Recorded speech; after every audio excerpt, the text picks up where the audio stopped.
Heavenly blessings that he may receive.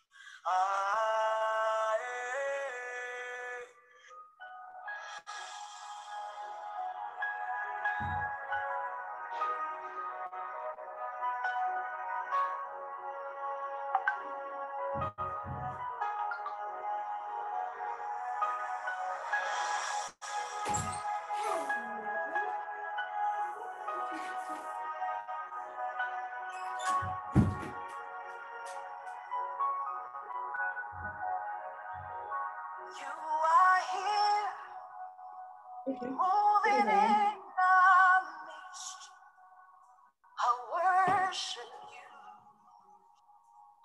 Good evening, everyone, and welcome to today's session. Can you please confirm you can hear me? Yes, I can hear you. I can hear you from Everyone here. hear me? Good evening. Yes, I can hear you. Good evening. Good evening. Yeah.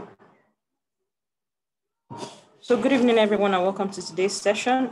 We're happy to have you here today. Our session today will be focusing on labor relations, international and Nigerian labor laws masterclass. We're starting right about now, but if you haven't yet invited your friends, your colleagues, your group members, your buddies, please send them the link right away because we are starting now.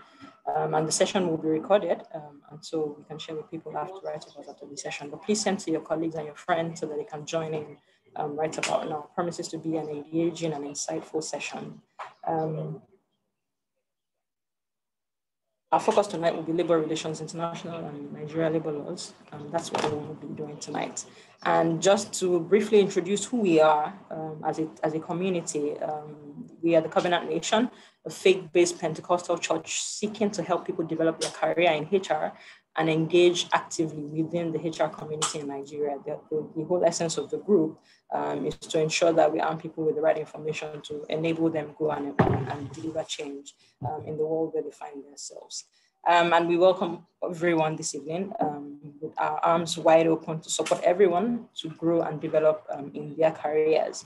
And so you're welcome to join us in our community, in our church, whenever we have our meetings, and we will be sharing information about all of our sessions regularly. Nevertheless, please do not feel pressure to attend. As you know, some of the sessions are recorded and we'll share that after. But if you do have the time, please make sure that you attend these sessions. This is a cross section of our members and some of our members in the community. You can see everyone is smiling and happy. It's a really lovely community out here. So we are excited to have you here this evening and looking forward to have an exciting time with us this evening.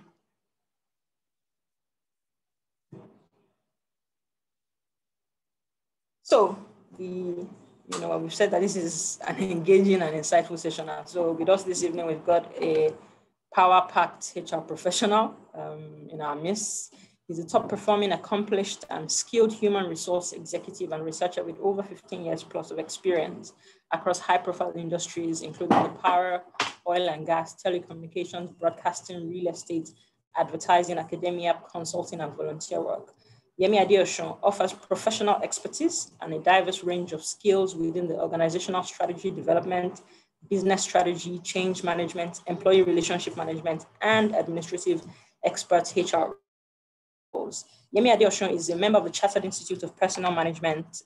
You can see certifications, MCIPM, SPHRI, GPHR, HRPL. He's a PhD candidate with in the economics department of the University of Lagos. That's still ongoing. He's got an MBA from the Obafemi Awolowo University, Ile-Ife, an MSc in economics from the University of Lagos, a BSc in economics from the University of Lagos. Currently, he's the head of employee relations at Ikeja Electric. And over the course of his career, he's been the head of HR and administration in Korea Plus Limited. He's been the people manager for Russell Smith Integrated Oil Services.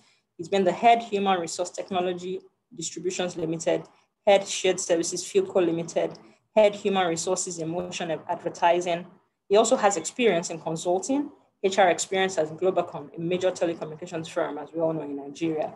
He's a member of Toastmasters International, and he has attained the highest award of Distinguished Toastmasters International. He's also a Division F Director-elect 2020-2021.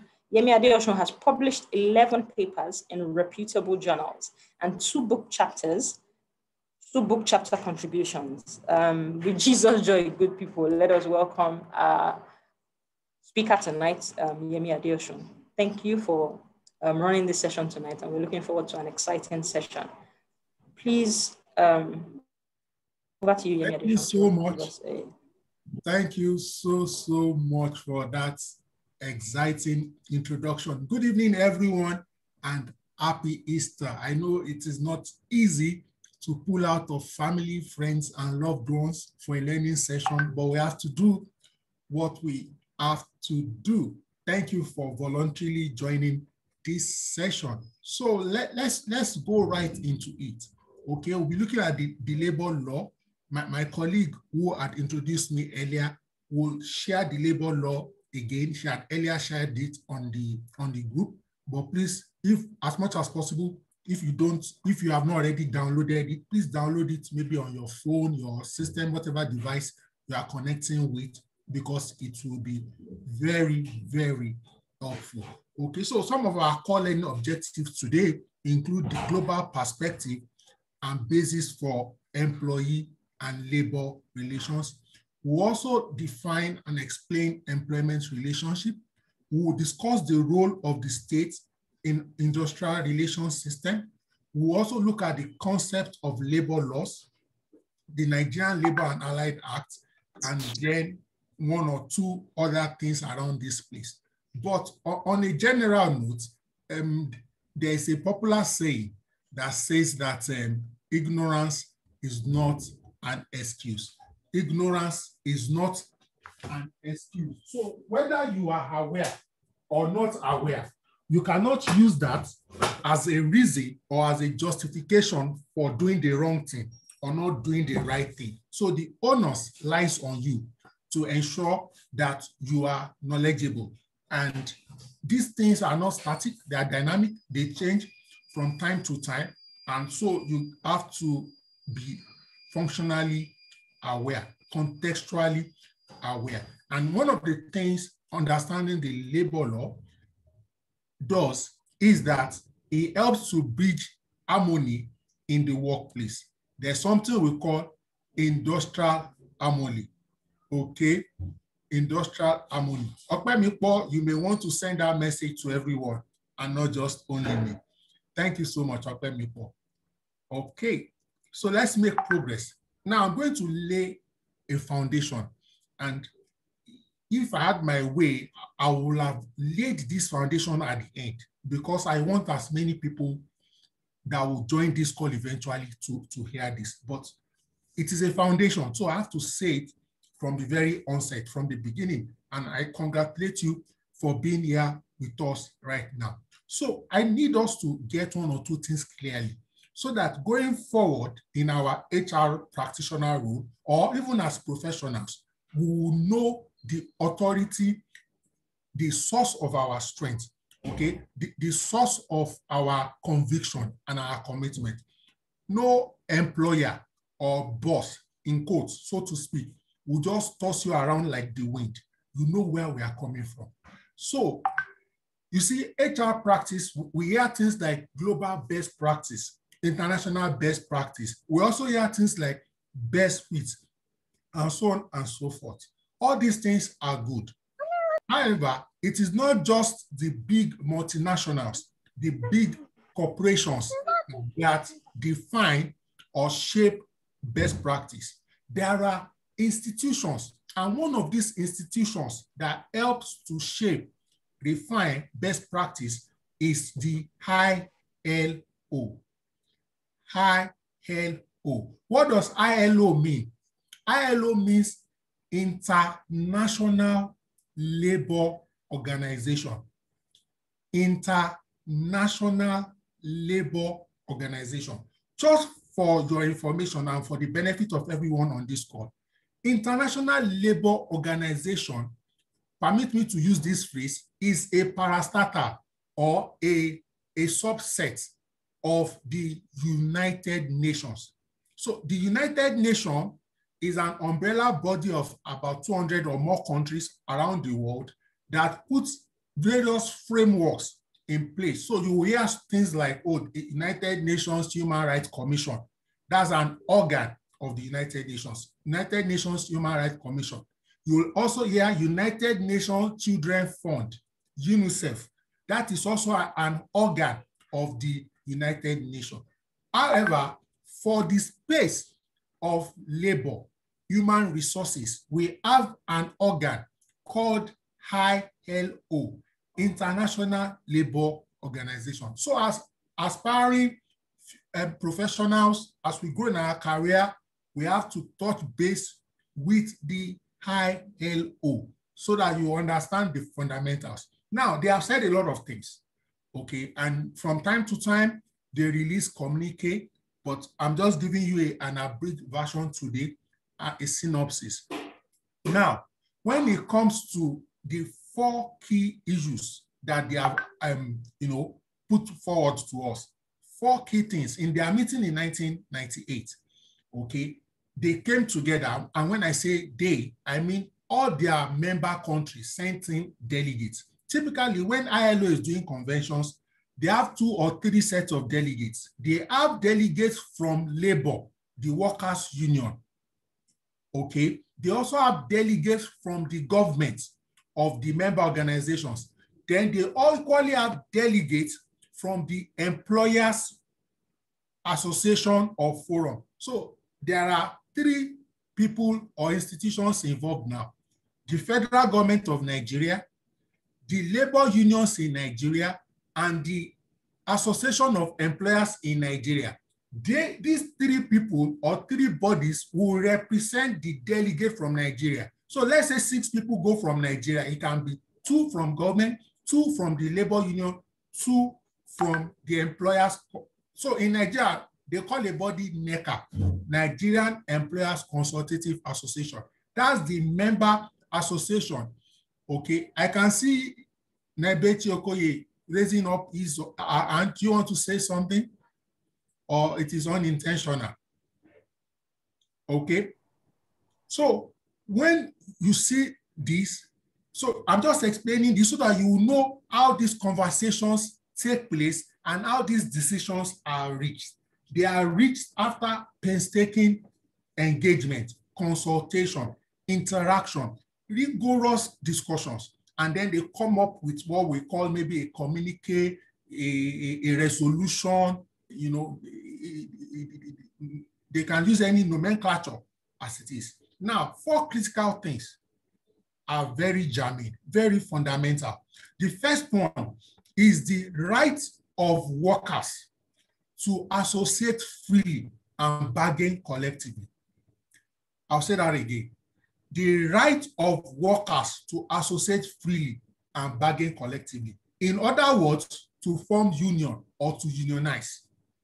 I know I'm getting to someone right now. So if you are ever in HR and you are saying, no, we don't want union in this place, you are against a core cardinal principle of the ILO, which is against international best practice. The second key one, I know everybody on this call will agree with this, the end of forced and compulsory labor. The end of forced and compulsory labor. The third one, the end of child labor. The end of child labor. The fourth one is the end of unfair discrimination among workers. Okay, so let me say 1 or 2 things around this place and then we progress, we move on. Now, when we talk about child labor, as HR professionals, I need you to know that it's not enough that your own organization is not involved in child labor.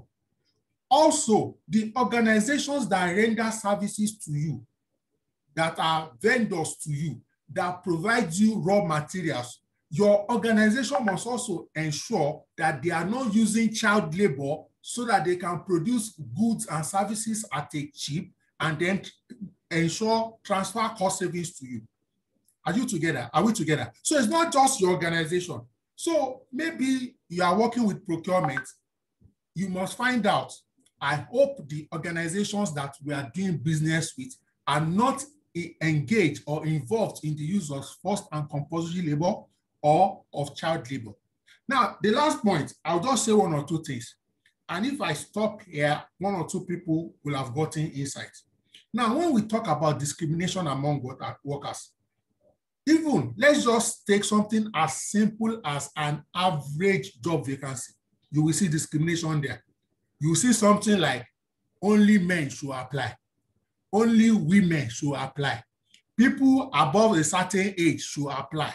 People below a certain age, and people of a certain tribe. All these are what? Signs and elements of discrimination. So, if you are working in line with the ILO, you will not do a job vacancy and you'll be putting things like age, gender, things that don't do the work. It's not a skill, it's not a competence, okay, that will get the work done. The end of unfair discrimination among workers. Now, why have I mentioned these 4 things? Why have I mentioned this organization? Is to also let you know that when it comes to individual countries like Nigeria and their constitution, and also the legislation like the labor law, they don't just get it from the air. They don't just get it arbitrarily. They get insights and feedback and input from this central organization. Because why should 400 people from 200 countries in the world take the pay to iterate and come up with a brilliant package, and then your own National Assembly will ignore it? It doesn't make robust or complete sense. You'll be missing out. Now, you may not adopt everything, but a lot of it you will be able to adopt. Some you need to modify, some you will need to contextualize or modify, maybe based on your culture, your religion, and the predominant political setting that pervades that community. Now, still speaking about global standard, I also want to use another global standard.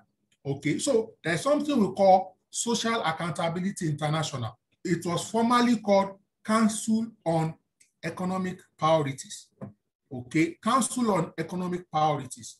And is an auditable certification that encourages organizations to develop, maintain, and apply socially, acceptable practices. Now, they came up with a list of 8 or 7 key performance criteria for them to be able to certify any organization.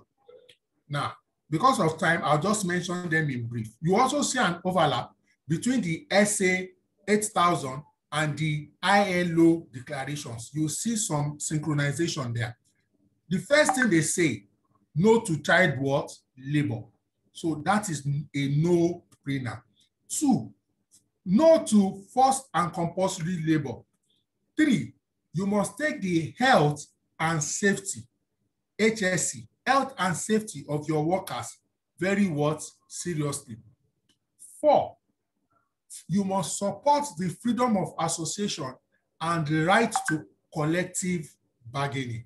You can see unionism coming up again. 5, no to any type of discrimination. And list of discrimination can include race, nationality, religion, disability, gender, sexual orientation, union membership, political opinions, age. No to any type of discrimination. Now, I will add 1 or 2 more points here, also from SA 8000. Now, they now say that, and this is also very important to everybody on this call, that when we are having our disciplinary processes, when we are putting our disciplinary procedures together, we must treat all personnel with dignity and respect. We must have 0 tolerance for corporal punishment, mental or physical abuse of personnel, no harsh or inhumane treatment. I'm still speaking about global best practices and standards. Okay. This 7th point here, they talk about working hours, and that generally speaking, a normal work week, not including overtime, shall not exceed 48 hours. Let me ask a question. Let me see if you are following. What is the work hours, the standard work hours in Nigeria? Please put it in the chat box if you know. What's the standard average work hours in Nigeria? Now, according to SA 8000, they are saying should not exceed. So they didn't say it must be 48 hours. They say should not exceed 48 hours. And they say employees must get 1 day off following every 6 consecutive work days with some exception, okay? Overtime is what? Voluntary. So you can't force your staff to do overtime and say, after all, I will pay you overtime, work overtime. No. Overtime must not be regular. It must not be more than 12 hours per week, okay? And required overtime will be negotiated in the CBA. What does CBA mean? CBA is an acronym for Collective Bargaining Agreement. Collective Bargaining Agreement. What is collective bargaining agreement? It is the outcome of deliberation between the unions or the representatives of the employees and the employer and HR. Are we together? So an organization cannot just come and unilaterally insist on overtime, both the timing and the payment. Lastly, but not the least, as I round up this first session on providing a global international overview to your understanding so that you can have this superstructure foundation in your HR growth and career. The last thing here, the 8th point is on remuneration, okay? And some of the key points here include respect of right of personnel towards living wage. Note, they didn't say minimum wage.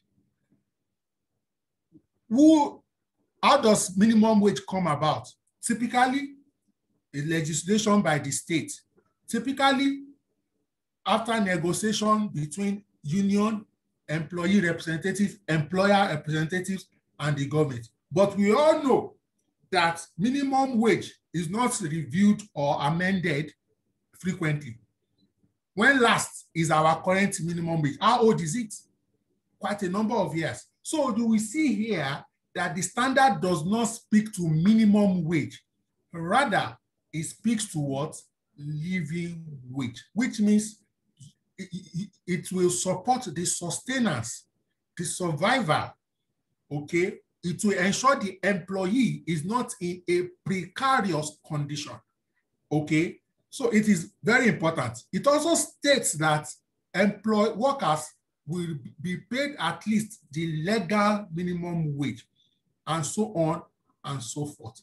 The last thing here that I would like to quickly shed light on is that this global best practice prohibits use of labor-only contracting, short-term contracts, forced apprenticeship schemes. So when you continue to, you are just renewing the contract, it means you are trying to use deceit to get cheap labor, okay? So it is very, very important. Let me also quickly chip this in. I still have 1 minute for this segment. The international best practice does not support deductions for disciplinary purposes, generally speaking. So this one that, oh, you came late, remove half-day salary. They are generally practices that may be prevalent in certain countries with certain type of employees or employers of labor, but don't align with international best practice. So you are not encouraged to even be the one suggesting that, oh, management, let us introduce fine deduction, because they earn this income. You are not supposed to arbitrarily shortchange them or reduce how much they will earn. Okay, so let's go to the chat box now. What have you picked? What have you picked so far? Let's just take a 1 or 2 minutes breather. What have you picked so far? I want to ensure that nobody is ghosting on this call that we are following. Please, let's see quickly in the chat box. I would like to read out 1 or 2 comments. What have you picked? What has been the highlight of what you have picked from this conversation so far? sometimes I wish this was WhatsApp, where you will see that people are typing. You know, with Zoom, you only see that when a message comes in. Okay, so while that is going on, let me just quickly move on and say that employee relationship has different definitions. Okay, you know, and we'll go to that in a bit, but let me just read one particular definition here. And it says employment relationship deals with the individual and the collective dimensions of labor, including the buying and selling of labor power. Labor power here means human resources, okay? Employment relationship is the totality of the relationship between all parties involved in the production of goods and services, and how industrial harmony can be continually sustained in the productive system.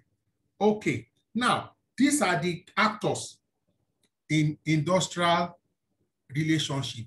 These are the actors in industry, in the marketplace. So you have the government, you have the workers, and you have the employers. So let me quickly differentiate this. So, you know, there are some words we sometimes use interchangeably, or we use them together.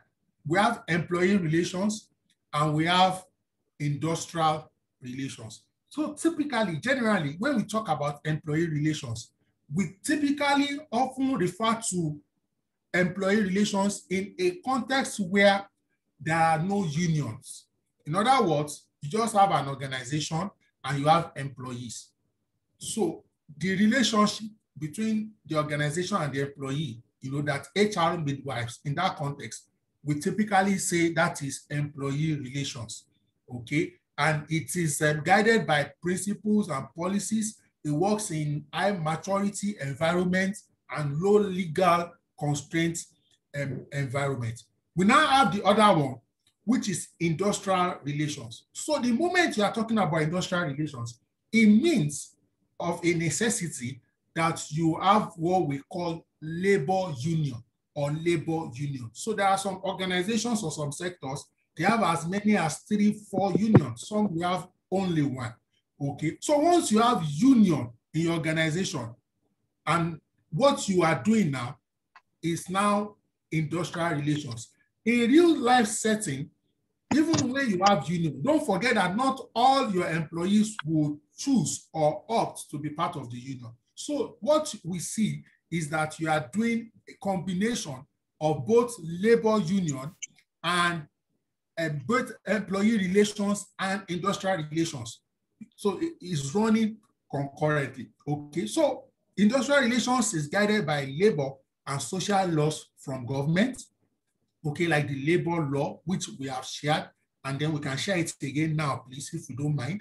And then it is also guided by a CBA, collective bargaining agreement, okay, you know, which is an outcome of deliberations, consultations, engagement by employers and employee representatives, okay? And in industrial relations, networking is very critical and also very helpful. So let's tie everything together here. We have the employee relations, we have the industrial relations, and then we have the legal relations.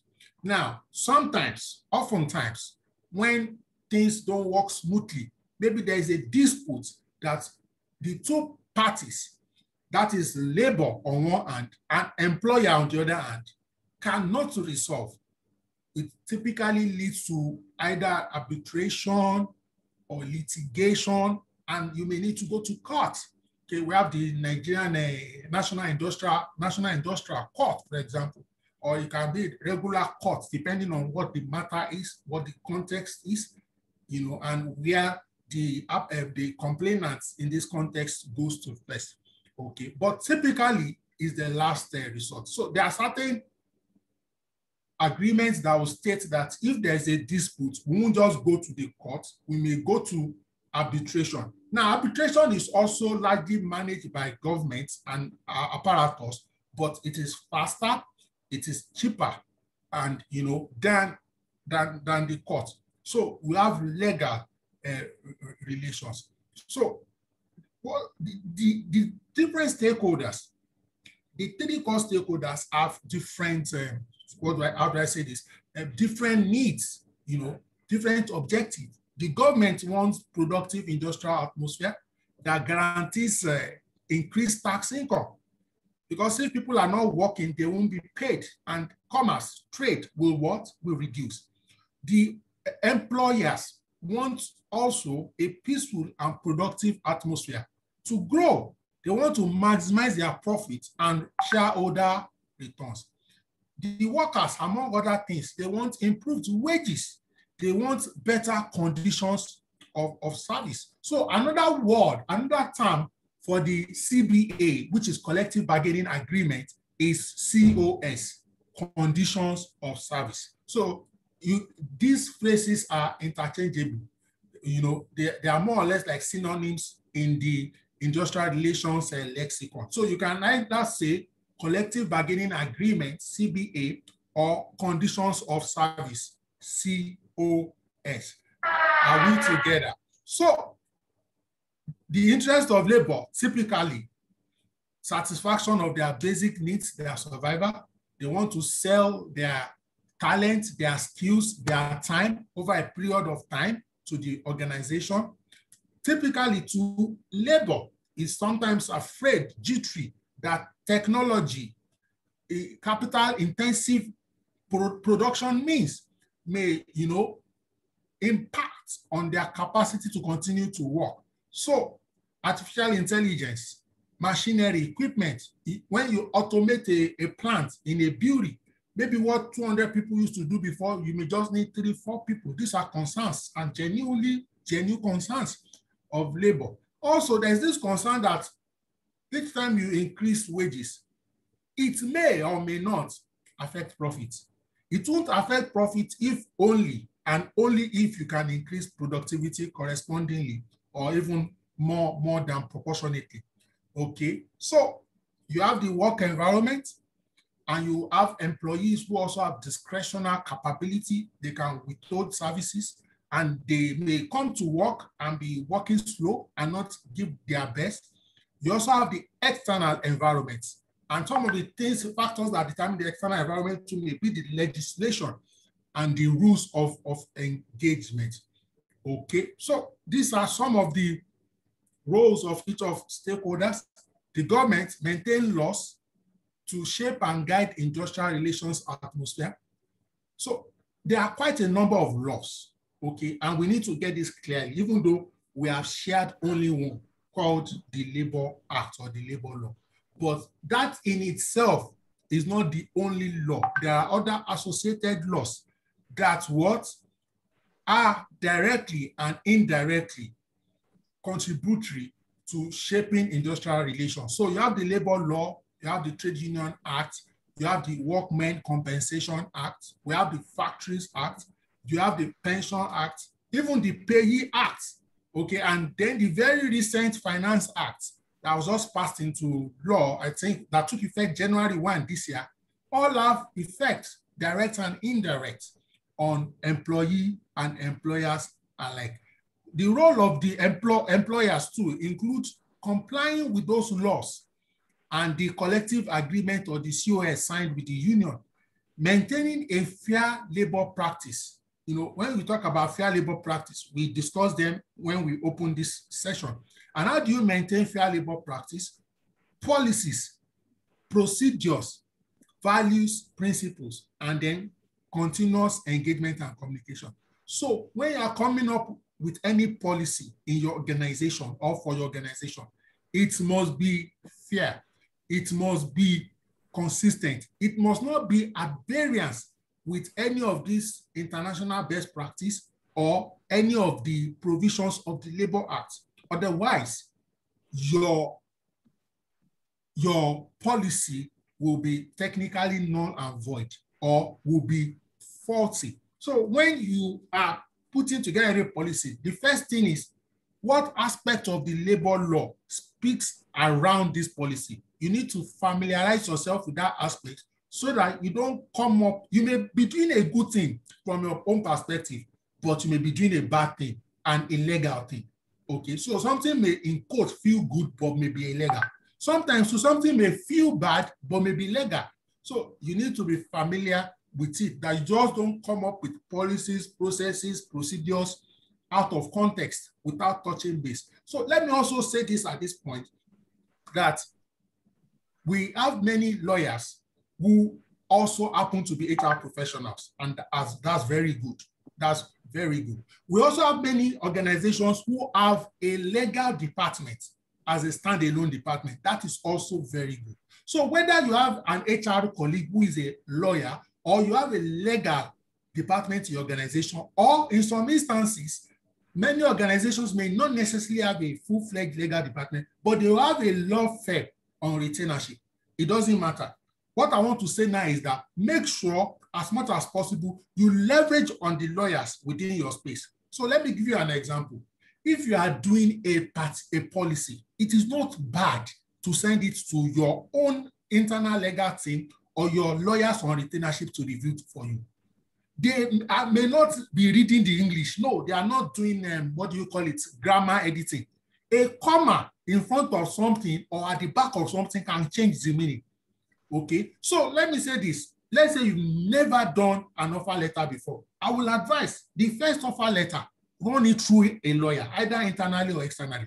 The subsequent letters you are rolling out, as long as it's copy and paste, so to speak, you may not necessarily run those through the lawyer again, except there is a real change in context. So let me give you an example. So maybe you had an offer letter you have been using for 5, 6, 7 years, and then COVID happened. They now wanted to put certain provisions to maybe put COVID into perspective, remote working, flexible. It may be good to run it through your legal department, internal or external again. So I'm not saying that because you have access to the labor law, because you've done a training on labor law, that doesn't make you a lawyer.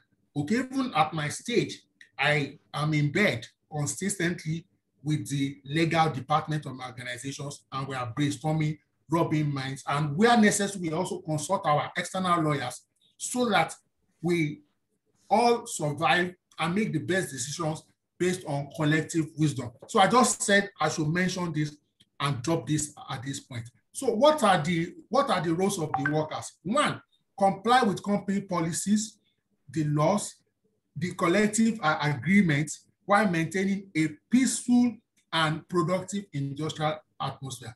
It's also part of the duties of the workers and the unions, to educate, enlighten their members. They are also part of grievance and conflict resolution at a certain level to ensure that. So what are trouble triggers before we quickly swing over and go to the labor law itself? Okay, when you don't have a clear process, it can cause trouble in employee or industrial relations. Everything is the MD said, Oga said. No, there should be clear-cut policies and procedures. When you have too many changes in a short time, okay, even if those changes are good, but if they are too frequent, it can be upsetting. It can be irritating. You are just adjusting and then you change it again. All right, they will say, we don't even know when they will change this again because of change management. Also, poor communication can be a big problem. You may have a good idea. The idea or the proposal, the proposition may even be in the interest, in the benefit of the employees. But if you don't communicate well, if you don't engage adequately, you may cause some problems, okay? Also, perception of unfair practices, okay? Lack of understanding of roles, maybe people don't have a clear-cut job description, a JD, lack of understanding of rights and responsibilities. Some people may be in union and they've not read the procedural agreements, or they are not familiar with the labor law, or the members of the HR or the members of the management. So because they worked in company A and they used to do something in a certain way in company A, they will just import it into company B and think it's the right thing to do. That you have been doing something for a long time does not necessarily make it right. I typically say that longevity does not connote legality. Okay, it's very important. Let us check what does the law say.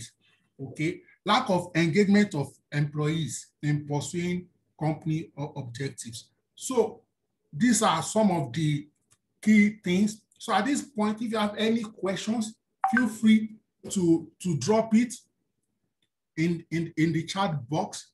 I don't know, do I have any questions so far? Okay, Miko, do I have any question? I can take one or two questions. No questions yet. Okay, good. No questions yet. I think it's just you're based on your first question around what people had picked up. Okay, all right. We can take one or two questions. Maybe you want to unmute and ask your question on what we have discussed so far, or you want to drop it in a chat box. That is also so good. Okay, so how do you have a good employee relations practice? How do you have good industrial relations practice? Put in place company values and principles. Have a labor relations strategy. The involvement of all employees, consultation is very key. Having appropriate HR management systems, processes, procedures, very key. Having a robust grievance and conflict resolution procedure, very key. Work structure, clarity of each role and linking it to the business. Then having fair wages and benefits, okay? Also, let it be, as much as possible, be transparent, be visible, and you need to communicate. You can't overemphasize communication. A lot of things that causes, discord at the workplace, sometimes it's lack of communication. You just introduce, so communication is so powerful that even when you are introducing a policy, you communicate. How did you even come about the policy?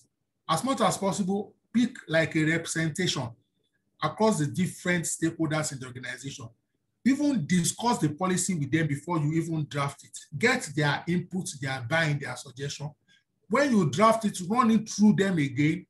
Of course, consult and engage, so that by the time the policy is finally coming out, it has a people face. You might have changed one or two things, and you might have picked one or two brilliant ideas that you would have ignored. Okay, relationship is also very key. As much as possible, we spend a large chunk, at least prior to COVID-19, of our life at work, physically. So try and make it a family as much as possible. Then know that you will always have dissenting voice. Just look at Nigeria, look at the number of tribes, culture, religion we have. So everybody cannot see everything from the same perspective. So you need to be able to manage all your special interest groups, even if you won't do what they say, giving them the opportunity to air their opinion, to share their thoughts. And if and where you can't, run with it, let them know that, you recognize this particular fact. You don't shut them up or shut them in. Give them the opportunity to express their views, and then you maybe let them know why you can't take that idea on board, maybe just yet. Because sometimes you may not take it up now, and then you take it up later. So now, this is the point where, if you can, I don't know how you are listening to this, if you can, open the Labor Act. We've shared it a couple of times, and we've shared it across different platforms this evening again. So if you don't mind, just do me a favor, okay? If you can, maybe on your laptop, on your phone, your tablet, open the Labor Act, because the truth is, there is no way I can run through the Labor Act. I will need a day or two or more, but do me a favor, okay? Please commit to this, that after now, between today and next week Friday, I'll give you 8 days. Please make sure you have read the Labor Act back to back. Between today, so this is a commitment I'm making on behalf of all of you. Please live up to it. Please don't tell me you've read it before. Read it again, okay? Like what the Bible is to us Christians is what the Labor Act is to HR practitioners. So that you read the Bible yesterday doesn't mean you won't read it today. So read it again. Your eyes will open to new insights and concepts. So the Labor Act has undergone quite a number of revisions. We have the 1971 version, the 1974 version, the 2005 version. As we speak, it is undergoing review. In fact, it has been undergoing this review for more than a year. I'm just trusting God that under this republic, before the end of this era, that the revised version will be battered and delivered to the public. They've done public hearings. They've taken position papers from members of the public, from Nigerian Employers Consultative Association, and from the different representatives of the union, principally the TUC, Trade Union Congress, and NLC, Nigerian Labour Congress, which are umbrella bodies of even a wider array of unions. So I've been notified that there's a question now. Okwemipo, do you want to read the question, please? Let's take the question, please. Feel free to drop the question is how practicable, sustainable are these employee relations principles in a consulting firm where you have different clients and needs, particularly where you have clients who literally give you the job just to avoid compliance and expect you to deal with it? So how practicable, sustainable, and compliant are these employee relations principles? Okay, and thank you so much for that question. And thank you to the person who dropped it. So what I see here at the heart of this question is philosophy. What do I mean by philosophy? So you will see like a class struggle. You will see capitalism on one and socialism on the other hand. I'll explain, before someone says I'm speaking in parables. So maybe there's a dirty job. The firm does not want to be seen as being the one to do the dirty job. Maybe right sizing, downsizing, restructuring. They now bring in a consultant or a consulting firm to come and do it. It doesn't matter whether you are the employee, the employer, direct employer, or the indirect employer. You have to make sure that you follow international best practice and the local labor law. Okay. Now, the truth is, one of the core values, core ethics of any standard consulting firm is ethics. And you can't take out ethics without legalism. Okay. So I must say this, at least I can speak for the top 4 consulting firms. I won't mention their name, but you know what we mean by the top 4. I've worked in places before in my career where 1, 2 of the top 4 turned down a brief from my organization. Not where I work currently, one of the places I worked about 8, 9, 10 years ago. I was shocked that we are going to pay you guys money. They first profiled us, the organization, okay? The owners, they profiled the owners of the organization before they took the brief. In one particular instance, they turned down the brief. And I've worked in another particular instance, they accepted the brief, but they also gave certain conditions. Okay, so I'd like you to know that consulting firms also turn down briefs. They don't say yes. Some of them, especially the multinational consulting firm, you can't just decide from the Nigerian body to onboard a new business. You will have to send it to maybe Egypt, South Africa, or Japan, where they will do risk assessment. Okay, but the bottom line, and this will be my submission on this question, is that it doesn't matter whether you are the primary employer or you are an agent of the employer. You have to do the right thing and you have to be seen to do the right thing. I hope my feedback has been quite helpful. Any other question, Okwemipo? Yes, there's another one.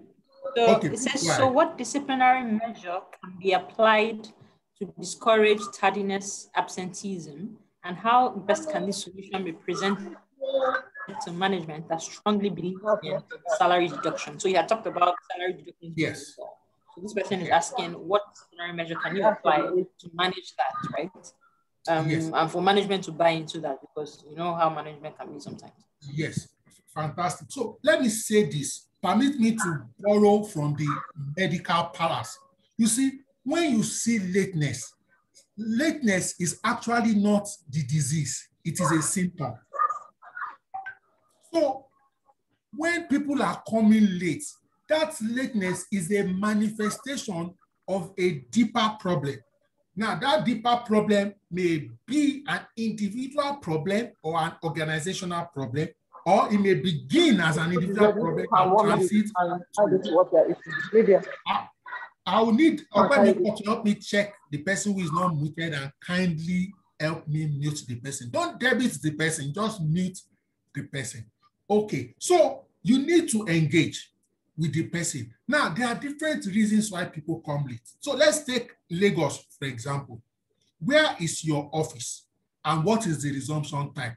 Where do people live? So when your office, for example, is at Aja and you are hiring people at Okokomaiko, you have hired a latecomer by default, except the person is willing to relocate. Because if you expect that person to be leaving home 4 a.m. every day, it won't be sustainable. Okay, that's one. So the solution in that instance may be you can introduce flexi working hours. So I used to work in a place in the past, a very good place, where for like 6 months or 1 year in a particular year, they had trailer issues around Festac, Satellite Town. All our 5-6 staff coming from that area, incidentally, were living in their personal houses. So they are not tenants that you can say, oh, at the expiration of your rent, please move to another location. They were rigid, so to speak. I engaged with my MD. I said, sir, what matters to you is that these people give you 8 hours of quality work. Don't let us be rigid on 8 to 5. Let's give these people 9 to 6. And we gave them that option. It was because of those people who introduced that flex. So you could either do 8 to 5, 9 to 6, or 10 to 7. And all of them opted for 9 to 6. Guess what? None of them ever came late within that period again. Now, I know that no matter what you do, some people too may have a temporal problem. Maybe they have to first go to the hospital to take an injection or something. And I've had an encounter with a particular staff that was undergoing fertility treatment. They were trusting God for the fruit of the womb. And so, but they were shy. So they didn't tell anyone or the HR because they felt, oh, if I tell you that I'm going to the hospital, maybe the next question will be for what? And they were shy. It was at the point of disciplinary proceedings that they not even brought documents. And now the HR tried to take some blame that, wow, your employee cannot confide in you on such a problem like this. So is to look at various ways to assist and support. However, that doesn't say you can't issue a query to an employee. So, you know, you have graduations of escalations in procedure. So it can be maybe the first time you get a verbal caution, maybe the next time you get a written warning, maybe the third time, maybe you face a panel. So you may also need to say how many times must you come late that is too much, okay? So that if you are excessive, you know, a habitual or perpetual latecomer, you may even be terminated in line with organizational policy, which means, of course, you'll have been issued documented queries, you'll have been given opportunity to explain and clarify, you'll have faced panels, and if symptoms persist, you may be terminated. But note, I can terminate you and never will I have deducted your money. Okay? Because the truth is, practically speaking, when you deduct people's money, what I have noticed, and I'm sure many of us on this call can testify to this, employees always find a way to get that money back, either by withholding their discretionary effort, or by stealing, or by diverting customer assets, organizational assets, or time. You will pay for it. Okay. Thank you so much, Dr. Miko. Do we have any other question? Yeah, there are 2 more questions. Okay. So the first one is, can you please cite the difference between employee relations and industrial relations? And you can just post that, maybe you'll take that later since you've covered that before in the interest of time. But the other one is, what is the difference between NLC and TUC, and which unions belong to what? Okay. All right. So from let me first tell you the similarity. They are both trade unions recognized by the federal government of Nigeria. Previously, there used to be only one union called the NLC. But at the advent of the return of democracy under His Excellency, former President Obasanjo, some people say that it was a ploy to weaken labor generally through the divide and rule technique. Some people also say it was because of infighting and the struggle for power in the labor class, the union class. So government now allow them to form another union. Don't forget that there is freedom of association. So you can also legislate that there must only be one association to fight for employees. Okay, so in principle and technically, there's no difference between the two. The only difference is the unions that decided to stay with NUC and the unions that decided to go with TUC. So there's no fine line that maybe all the unions in oil and gas are with TUC and all the unions in manufacturing are in no. In some instances, you see a cross section. So, and it is not material because in HR is principle we look at. Okay. And you will see that oftentimes both TUC and NLC still at the end of the day meet together and determine to go on strike. The last 2-3 nationwide strike that have been embarked on have been by the two, because they know that if only one of them goes on strike, the strike will be weakened from day one. Okay, so let me quickly move to the concluding part, which is on the Act and labor law itself. Okay, so I had said that we should please open the Act. Okay, so if you have opened it, just do me a favor, control find.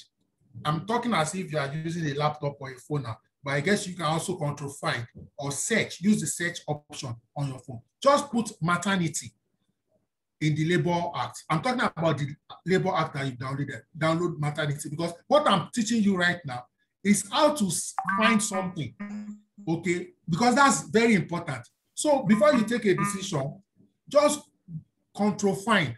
So let's say you want to take a decision around maternity, or you're writing a policy on leave and you get to maternity section, you want to say, oh, what does the labor law say? What do you do? Control find or search, put the word maternity. So just look for a keyword that best describes what you are thinking about. Maybe it's for a man and you want to say, oh, what does the labor law say about paternity leave? Just drop paternity in the labor law.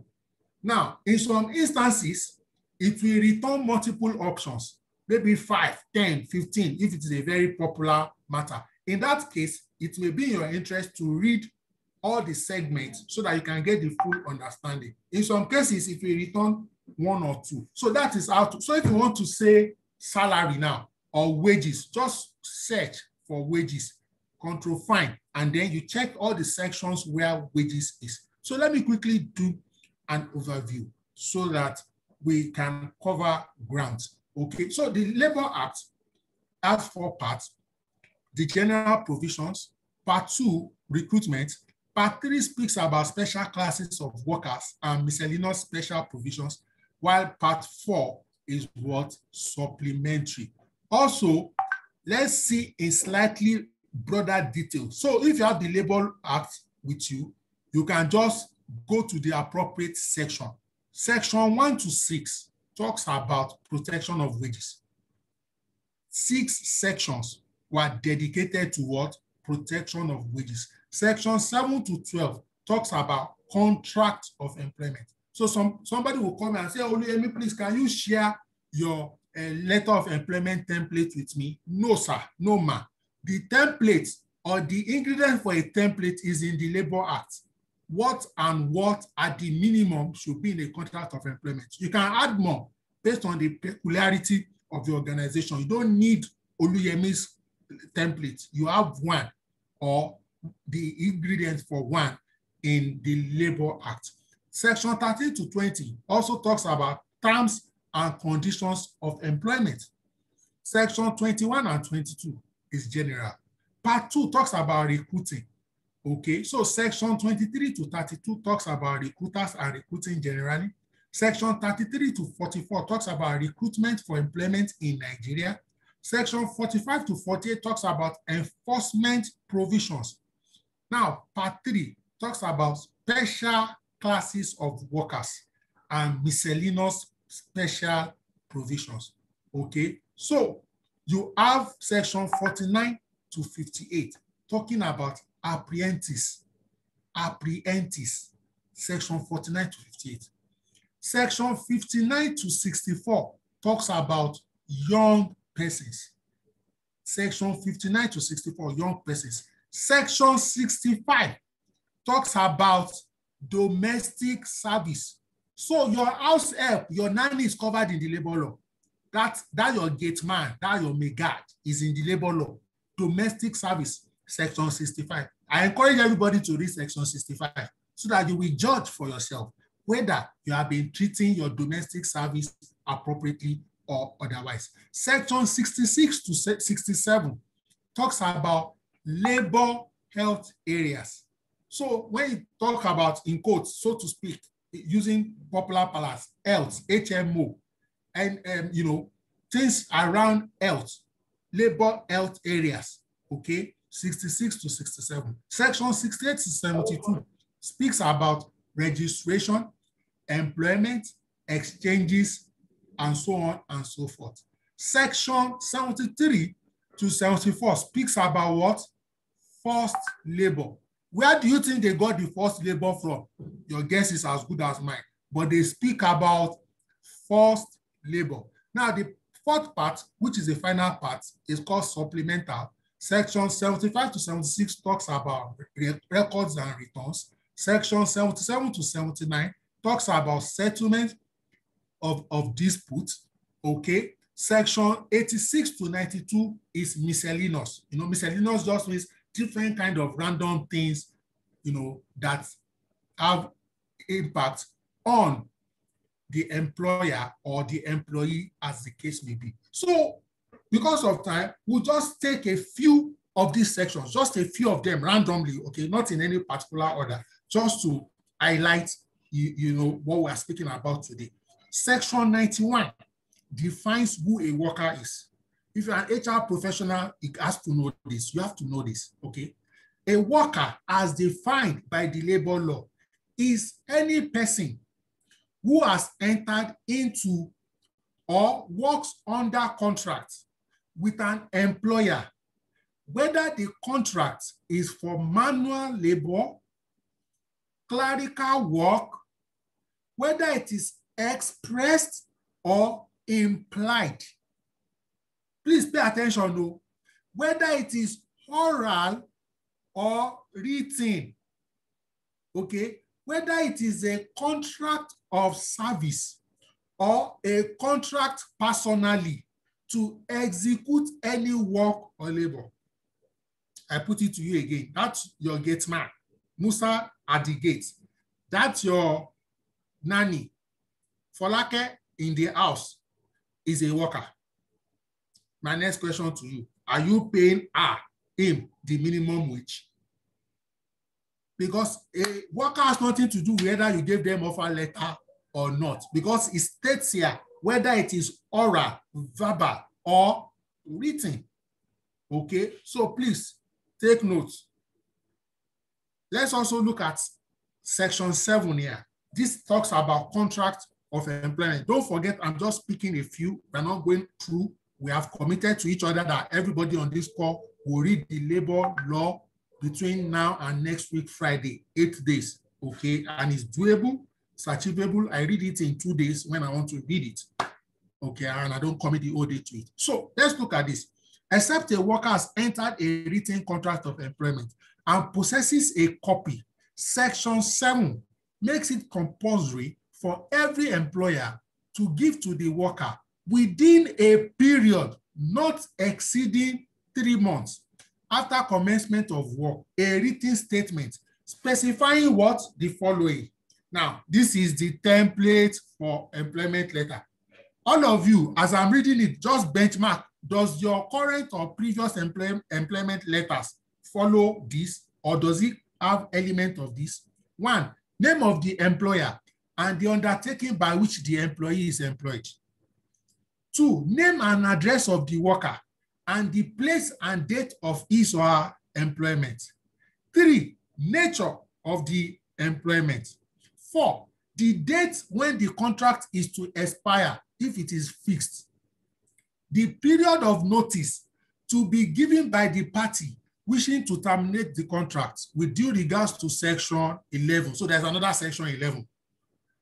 Wages and the manner of its payment.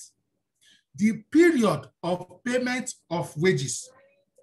Any terms and conditions relating to A, hours of work, B, holidays and holiday pay, C, incapacity for work due to sickness or injury, including any provision for sick pay, any special condition of the contract. I'm sure all of us can see almost everything here, plus more in our current contracts of employment or previous, or the ones we have issued. This is where it was gotten from. This is the baseline, okay? And don't forget that there's any special condition. So there may be something peculiar about your organization or industry. So let's also look at this. Terms forbidden in a contract. One, so, you know, some people wonder why most organizations pay every month. It's not just arbitrarily, it's a law. According to the labor law, wages must be paid at, it is forbidden that wages are paid at intervals exceeding 1 month, except authorized by the state. So you can't be paying every 5 weeks. You can't be paying every 6 weeks, but you can pay daily.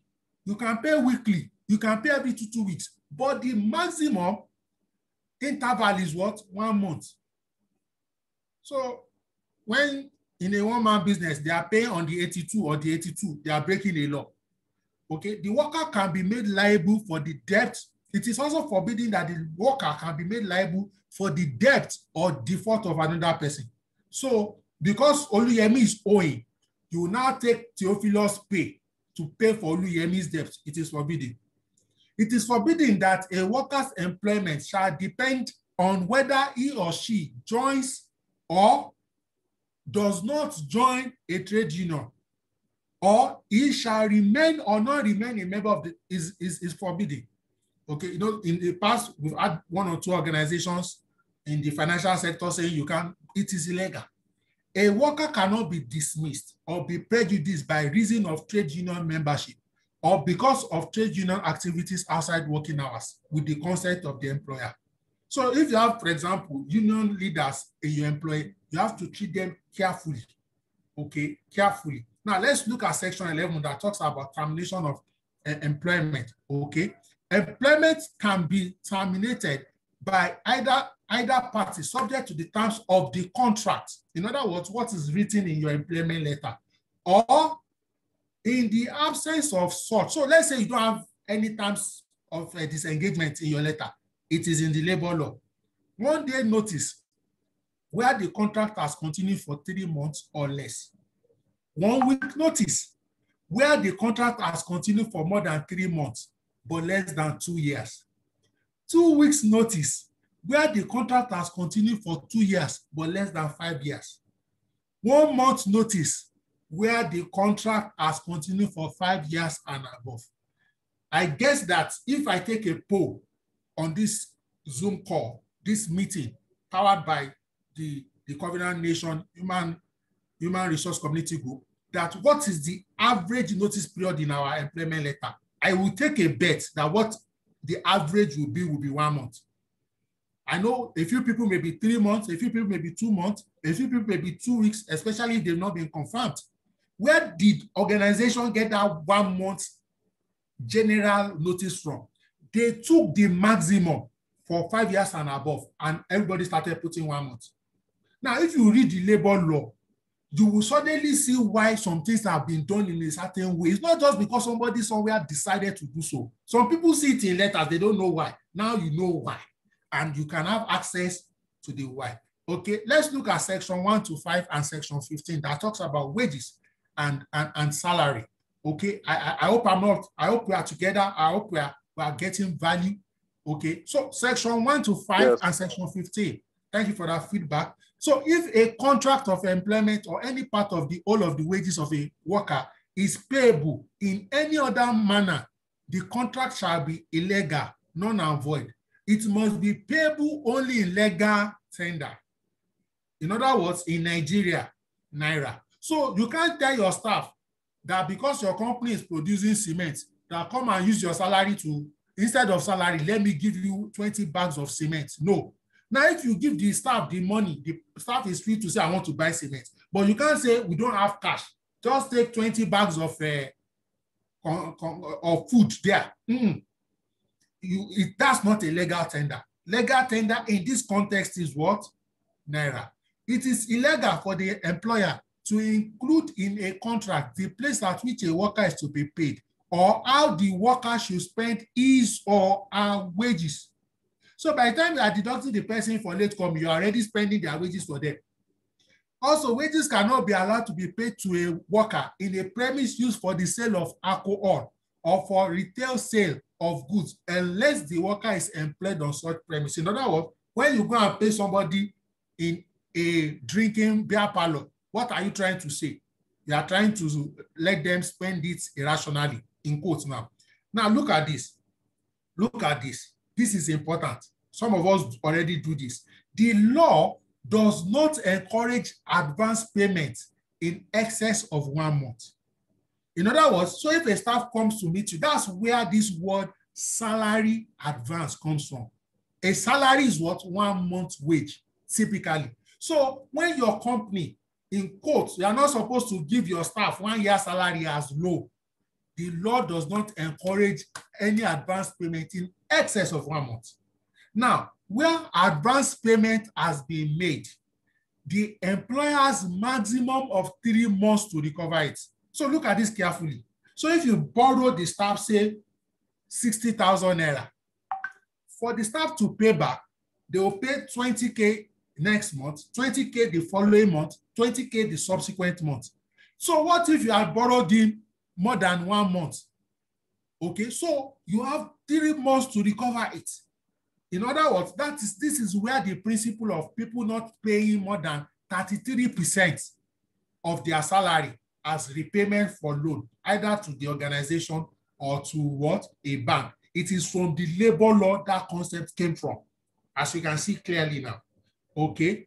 An employer is not permitted to make any deduction by way of discount, interest, or any form of charge on account of any advance wages paid to the worker in anticipation of regular payment of his wages. Okay, so let's look at some deductions. Okay, what are the deductions that are allowed by the labor law? The deductions, the following deductions are some of the allowable deductions. 1, for the purpose of contribution to the National Social Insurance Trust Fund, pension fund, or such other schemes approved by the state. 2, for contribution to trade union of which the worker is qualified to be a member. It must, however, be noted that members of senior staff association must voluntarily agree in writing. For senior staff, it must be in writing voluntarily before deductions can be made from their wages as contribution to their unions. 3, deductions can also be made where there has been overpayment of wages and salary, and same was discovered within 3 months of overpayment. You guys need to pay attention to this, which means that if you discover that you overpaid me 6 months ago, what has happened to the money? According to the labor law, the money has gone. It's a gift. The money has gone. So, which means that from this knowledge, you must be auditing your payroll not later than every 3 months. Why? After the 3rd month, you will legally lose the capacity to try and retrieve the money. Are we together? So you can see what I'm saying may not look convenient, may not look nice, but this is what the labor law says. Okay. All right. Let's see. Let's try and cover some more grounds. Okay. Okay. So next is sick leave and holidays. All right. A worker that absents himself or herself as a result of temporary ill health is entitled to be paid up to 12 working days in a year if the illness is certified by a registered medical provider, provided that at the time of the illness, the contract still subsists. So people are entitled to 12 working paid medical leave. And note, the labor law does not say by your own organization's HMO. No, it is any registered medical provider. So you can't tell me now, because I've had in 1 or 2 places in the past that maybe somebody will go to a state hospital and the company will reject it and say, no, the teaching hospital is not on our HMO. No, the labor law says registered medical practitioner. Who registered it? Is not your HMO that registers them. It's the government, it's the state. Are we together? Please, let's be guided by some of these things. Why you can say, I encourage you to go to the HMO. You can't insist. Okay. Another point here says, when a worker engages in a work continuously for 1 year, he or she is legally entitled to holiday with full pay for at least 6 working days, or in the case of a person less than 16 years, apprentice inclusive, 12 working days. Okay, so how many working days do we have on our leave? Please type it in the chat box. Let's try and find an average. Okay, how many working days? Where you work today, how many working days? I want to see. Now, let me also quickly state this at this juncture, that where the labor law says something, for example, in this context, they tell you the minimum. It does not have to be a maximum. So if you do more than what the labor law prescribes, you are safe. If you do less than what the labor law prescribes, you are doing an illegal act or activity. Are we together? I'm sure if you check what people are dropping or will drop on the chat box, very few people here will put 6 days. You will see something like 15, 20, 22, 25, 28, which means most companies are doing way better than the law. My question to you again, sometimes I like domesticating this conversation. Your house help at home, do you give them 6 leave days every year at the minimum, or you will tell them to be going? They are also entitled to leave. Worst case scenario, 6 working days. All right. Now, this is interesting. It is unlawful, and this is in section 8 of the labor law, for a worker, for an employer to pay the worker money instead of the holiday. I will read that again. In other words, you can't monetize the leave and say, Oluyemi, don't go on leave. Well, take 20K, take 50K, take 5K. No, you can't buy the leave off. It is unlawful. But a person who is no longer in employment, but has completed more than 6 months in the continuous employment, may be paid money equal to full pay of 1 week at the normal rate. Why do you think the labor law makes it illegal for you to buy somebody's leave, so to speak? I will tell you. You will remember that when we started this conversation and we were talking about international best practice, we spoke around employee health and safety, organizational health and safety. You see, one of the core reasons for leave is not just because people can travel for sightseeing. It is to recuperate. It is seen that it's a health hazard if people continuously work and they don't rest. That is why, for example, we have weekend and we are not allowed to, in quotes, continuously work continually. When you work 5-6 days, you take 1 or 2 days off. It's because rest is essential to our normal health, normal life cycle. Okay, so don't give somebody money and give them sickness. That is what they are saying here. Okay, let me see what else I can do around this. Okay, so it's also the duty of the employer to provide work. In section 17 of the labor law, it is mandatory for the employer to provide work to the employee. And if for any reason or reasons they fail to provide work, it is your employer's duty to pay the worker because they have presented themselves for what? For work. Also in section 17, the employer can only be excused in circumstances beyond his control for 1 week. And if more than 1 week, then for a period, a labor officer, which is an employee, a staff of the Ministry of Labor, okay, may allow. The worker is, however, entitled to the first day wage out of the 7 days. Now, this is very interesting. From time to time, depending on where and how long we work, we'll encounter this. Okay, redundancy. This is a key concept when they lay off workers. and it happens for different reasons, but the labor law makes provision for it. So what is redundancy? Redundancy is said to occur whenever an excess of manpower necessitates loss of work. In other words, you have too many staff relative to the job, relative to the work activity, relative to production activity, then it can lead to what? Redundancy.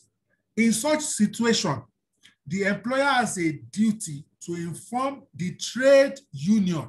Listen to this.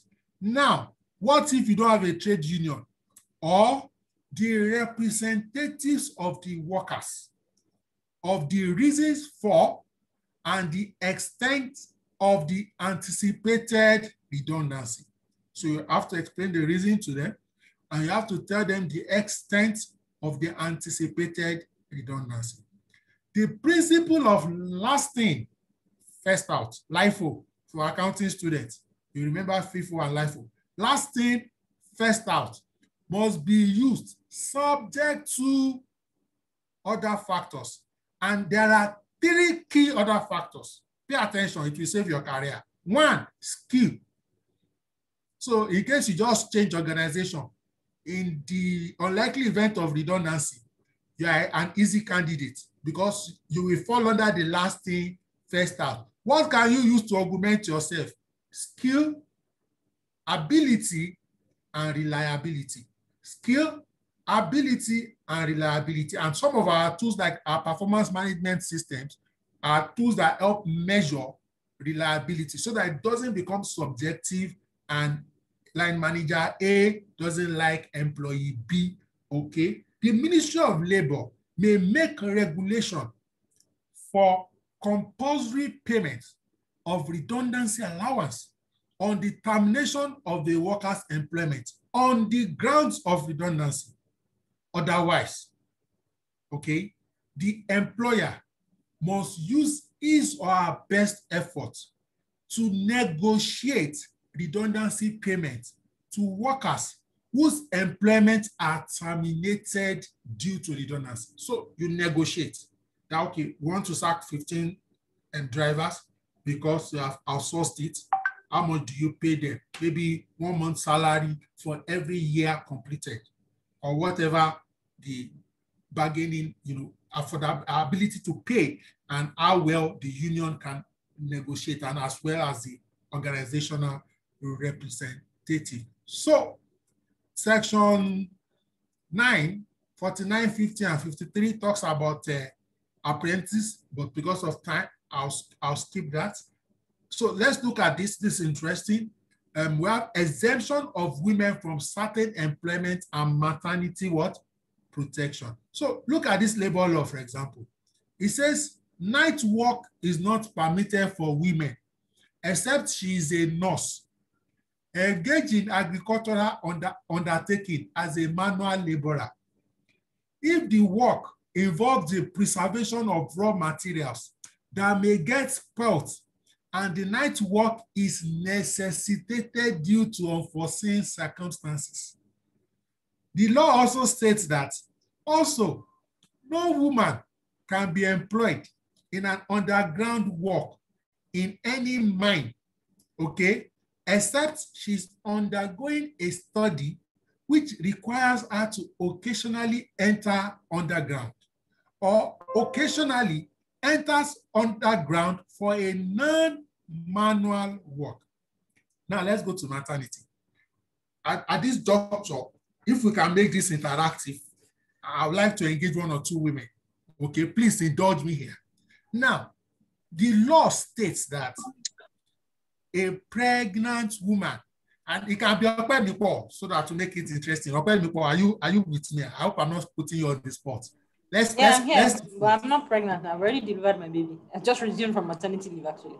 Oh, fantastic! You are a good sparring mate on this. So you are my co-debater. So the labor law says, Opemipo, that a pregnant woman is entitled to 6 weeks before. Note, before and 6 weeks after childbirth, once she produces a medical certificate. Let us see if Okpemipo did something legal or illegal. Did you go 6 weeks before your EDD, Okpemipo? No, I didn't. I went 4 weeks. You see? So the policy in my company is 4 weeks if you bring a medical report saying that you're fit to work. So 6 weeks is actually the recommended time, but 4 weeks, provided that the medical person says you are still fit to work up to 4 weeks. So I did 4 weeks, not 6 weeks. Okay, thumbs up for you and your organization. I've worked in places where we literally drove the female staff to the delivery room from the office. Why? They wanted their 12 weeks to start post-delivery. Now, let me say this. If you want to work by the books, do you know that if you tell a woman 6 weeks after birth to come back to work, you may argue that it may not be wrong. Why? The law does not just state 12 weeks. It apportions the 12 weeks, 6 weeks before, 6 weeks after. But organizations and employees have now tried to modify. We just got an instance of you can do 4 weeks before with a medical report. That is not what the labor law says. Now, don't get me wrong. I'm not saying what that practice is bad, but I'm saying in the context. So the truth is, you will see that there are some things in this labor law.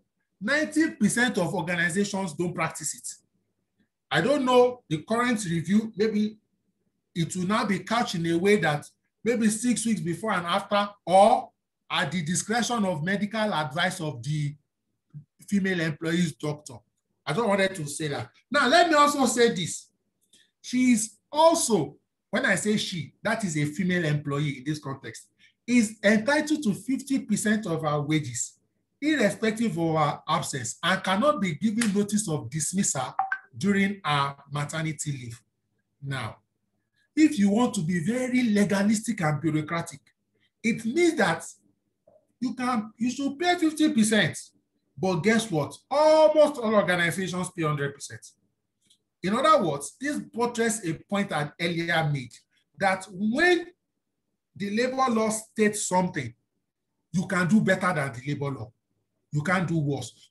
So if we say 50% here in quote, because the woman is not in quote, rendering service currently to the organization.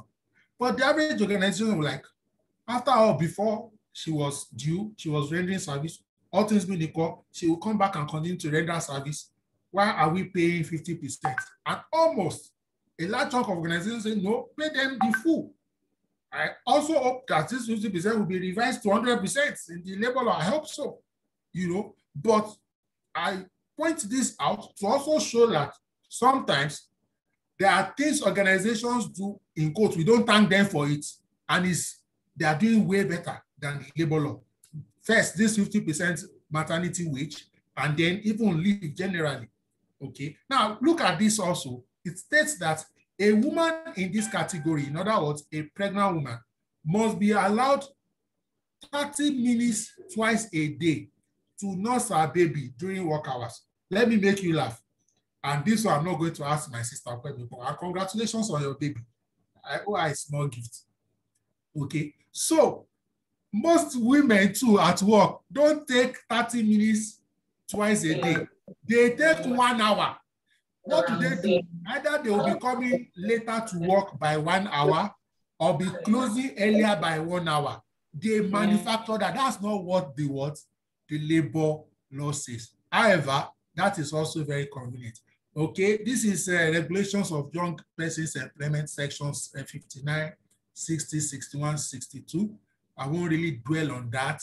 Recruiters and incident matters section 23 to 43.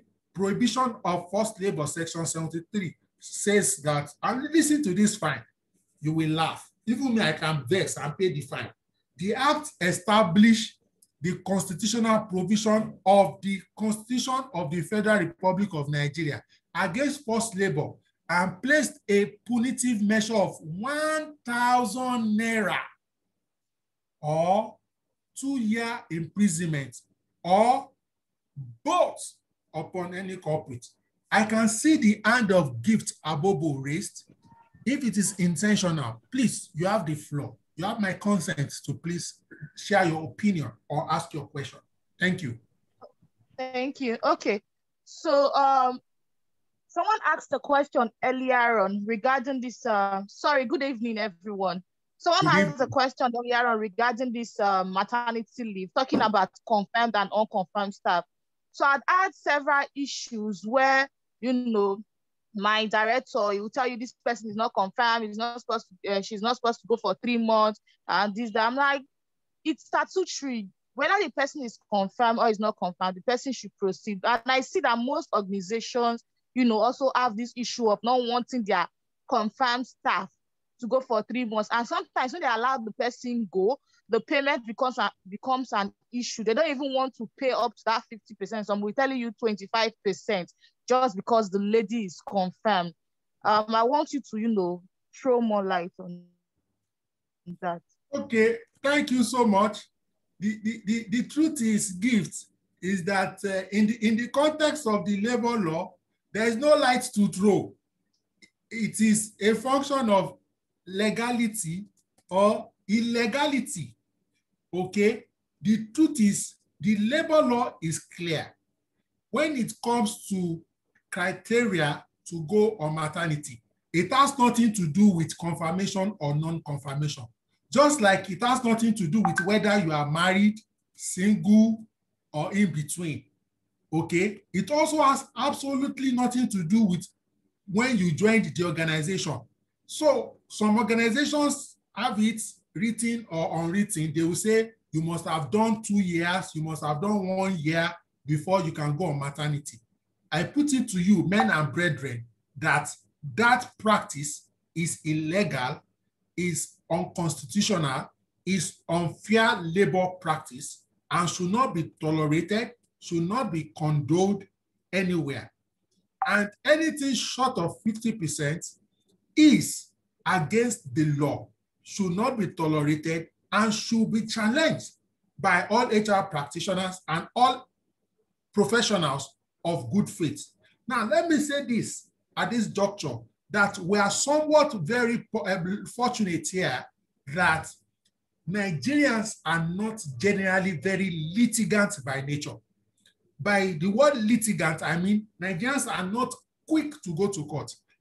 Maybe one of the reasons is because the judicial process somewhat appears slow and takes time, and people will say, oh, do I have the time to go the long haul? Let me take you across the border. Just go to a country like Ghana. The ease at which people go to court, it will shock you. Let me also say this. I have a friend, she has been practicing HR, human resource management in Canada now for like 15 years. Her name is Tolu. Tolu told me that when she was in Nigeria, employees used to fear HR, that the first professional shock she got, the first adjustment she had to make when she got to Canada as a practicing HR professional was that she now started becoming afraid of the employees. I don't know if I'm making sense. Do you know why? Your staff will take you to court and you will both be working and you will both be attending court, and you cannot victimize her based on the outcome of the court. Okay, so the law is clear, both from the international perspective and dimensions and from the local dimensions. And the truth is, what makes HR a profession, what makes us as individual professional is sticking to our guns, even at the risk of our jobs. Because if it is the right thing to do, if it is the fair thing to do, if it is the proper thing to do, it should be done. If more and more HR professionals resign from their job because their management is insisting they do an unfair labor practice, we will get better adjustment from employers, especially one-man businesses in general. I hope I've been able to provide some feedback to you. I think we have 1 or 2 other questions or comments. If you also want to contribute to this conversation, feel free, please. The floor is open, please. Hello, sir. It's not really like a contribution. It's just a quick question. The world is changing now. We have women who have fertility issues, who have to probably look for other ways of, getting pregnant. Let's say surrogacy. I have a friend who did that. and she's had the baby now. So I'm wondering, for someone like that did not carry the child physically, you know, and now has the baby, is it okay if she makes a request for maternity leave, seeing that she has a baby already and she wants to go and cater to at home? How is that going to work if that kind of thing happens in my organization? Okay, good. This is a very good question. Now, the labor law as presently constituted in Nigeria does not make provision for surrogacy leave. However, good HR practice and what is happening obtainable in other climes, because we also borrow HR and good practice from any source globally. Okay. Now, many organizations in Nigeria today have 2 months surrogacy leave or adoption leave. And I've worked in 2-3 places that have done that. Now, what they don't do is they don't give you 3 months, because they will say it's not as if you went through the period of pregnancy and childbirth, stress, trauma, everything. They now give you 2 months. So some organizations call it adoption leave, 2 months. Some organizations call it surrogacy leave. Because let's think about it. This is an infant or a toddler, depending on how young this person is. You want to have a concentrated few days or weeks for bonding. Okay, and don't forget that for a woman, a female employee who has been trusting God for the fruit of the womb, maybe for a while, don't forget that if you are not careful, except they are super strong, their productivity on the job may be affected. So they are now trying to do a workaround. So as an organization, you should show that you are supportive of the women gender. Okay? Now, if you can't do 2 months, can you do 6 weeks? Can you do 1 month? But make a case. Also try and identify some of these international and local companies doing these things and substantiate it and make a case, make a push for it. For me, it is very good practice. You know, the good thing is, it's not as if the person will be adopting a child every six months. No, not at all. People who adopt generally don't end up adopting more than maybe 2 or 3 at the maximum. Okay. More questions, feedback, please. So we've got quite a bit of questions, but just before I read some of them, I just wanted to touch on the surrogacy bit. I think generally, even international practices, you find that it is so HR is really driven by a lot of principles, right? Thinking about why exactly do we give women maternity leave?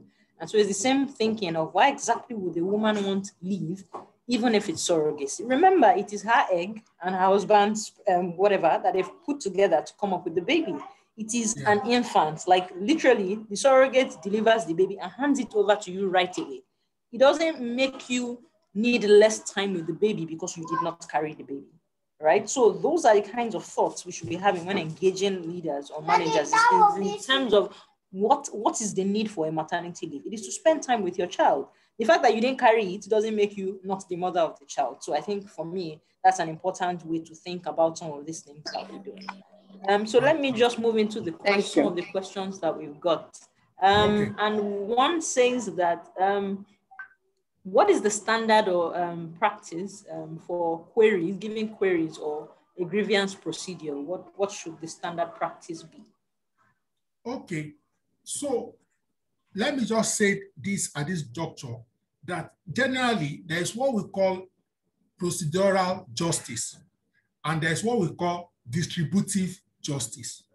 Okay, procedural justice is, due process, gradual, scalable. Okay, and then distributive justice has to do with equity, fairness, consistency. So a lot of things we do in the HR administrative space, and by this I mean the grievance space, is not out of context. We also mirror the judicial system, the legal system. So if you look at the judicial or legal system, you will see that there is what we call magistrate court. There may be high court, maybe state court, appeal court, Supreme Court. In other words, like Okpemikwo contributed articulately and rightly, in other words, there are levels. So looking at this spirit, and I want you to understand this thing. Similarly, because I can't just tell you that this is the way you should do your grievance. It will slightly differ from company A to company B. But again, you have to have it from a very simple to a complex way. What do I mean? Something as simple as, so you should generally have categorization of offenses. In other words, there are some cases that you may not be able to go to a magistrate court. Take maybe a murder case. They may say, no, it starts directly from a certain kind of court. Why? Because it has been categorized. But maybe two fighting, maybe I'm going on the road and I slap my gate man. Now, what am I saying? So you should have maybe minor misdemeanor, major or gross misdemeanor. You should have that. So for example, maybe things like lateness, maybe insubordination can be in a pool or in a category. And then things like maybe harassment, sexual harassment, theft, fraud, falsification of documents can be in another pool. So that's the first thing. Then there is a process, generally speaking, that you should follow. Now, generally speaking, issuing of a query. And a query is not necessarily a bad thing. A query is just another word for saying, explain your side of the story. Simple. So I can give you a query and you respond to the query and the matter ends there. That doesn't affect your career in any way, because a query in itself is a request for explanation. Now, if after review of the response to the query, it may now go to another level, which may be a disciplinary panel. The disciplinary panel too must be well set up, diversified, with representative from the required departments, and subject matter experts. And you should be able to, you must give your employee fair hearing. So this is very critical, fair hearing. So if they say they have 1 or 2 or 3 or 4 witnesses, let them bring them to the panel. Sometimes they may want to come with representatives so that they have some comfort of fair hearing. So these are some of the things. Now, also very importantly, that your grievance procedure, that your disciplinary process, as much as possible, make sure it is documented, written, so that it is visible to all and nobody can easily, intentionally misapply it. Okay, so document it. Typically, it may be part of the conditions of service or collective bargaining agreement or employee handbook. So in organizations that are employee relations led, non-unionized, you will have what you call employee handbook. In other organizations, it typically will be maybe the CBA or the COS. So the step-by-step process, issue a query, respond to a query, and then the timelines. How many days, maybe 24 hours to write a query. So you can't issue a query now and say, in 5 minutes, respond to the query. Is that reasonable? Is that fair? Okay, so also make sure that when you craft and draft these things, as much as possible, like I mentioned earlier in this conversation, run it through your legal department, run it through the retainership, so that they also provide guidance to ensure that what you are doing is not out of sync with global best practice and is not out of tune with the legal framework in the country. Let me just keep it at that so that we can take a few more questions. Again, we are ending this program by 9 p.m. So please bear with us. Okay, there's a question that says that, so you talked about different notice periods, right? Based on years. So people have asked in different ways to say the organization asked for 3 months notice or payment in lieu. Is that correct? They've asked for 1 month, 3 months. Is that in alignment with the labor law? So the labor law makes provision that organizations and employees can agree in a contract their notice of disengagement. Once you sign, it is correct. In other words, it is also a negotiable element in when you get an offer letter. If they give you 2 months, for example, and you think it's not fair, you can negotiate for 1 month. And you can take a walk if it's a deal breaker for you. Don't forget that the notice period is not unilateral. It means even if the organization are the one letting you go, they too will give you 2 or 3 months. Typically, what happens is that the most senior you go in your career, maybe you're a management staff, they may say 2 months or 3 months. Then certain industries, let me just mention one key industry, consulting generally do 3 months notice. And it is not because they are trying to be unreasonable or unbearable. It is because they are a projectized environment working for clients. So they don't want to start a project with the competence of certain personnel, and then arbitrarily, they'll just give the client 1 month notice. It may collapse the sustainability of whatever program they're trying to deploy. In other words, they too, typically in that industry, will not arbitrarily let you go. They will also give you the same 3 months. But organizations that sometimes have some of these seemingly extreme measures also have some benefits. Some of them, for example, the average consulting firm, if you leave them on a good note, you can always come back. Their rate of return absorption is higher than any other sector. Okay, so sometimes it's also good. Don't just take one factor in isolation. There may be complementary benefits that goes with it. But if you are not comfortable, please don't take the offer letter. Take a walk and stay to where maybe they'll give you 2 weeks or 1 month or whatever you are comfortable with. Okay, next question, please. Okay, so I'll give you 2 questions at the same time so you can just address. So the first one is, can we suspend without pay? So a number of organizations suspend people and then they don't pay them for that period. That's one. And the second one is, does the Labor Act address having insurance for staff, like group life insurance? Some companies do have group life insurance. So is that in the Labor Act, or just companies doing that on their own? So there are, the labor law is not the only law, like I mentioned. So there are other laws. Okay, for example, there is Payee Act, there is Pension Act. Okay, there's Factories Act, there's NSITF. So while at the top of my head, it doesn't particularly stipulate in the labor law, but I am very sure that there are other laws, either for the organization, that stipulates this insurance class for employees. So it's part of the laws, but it's not in the labor law specifically, to the best of my knowledge.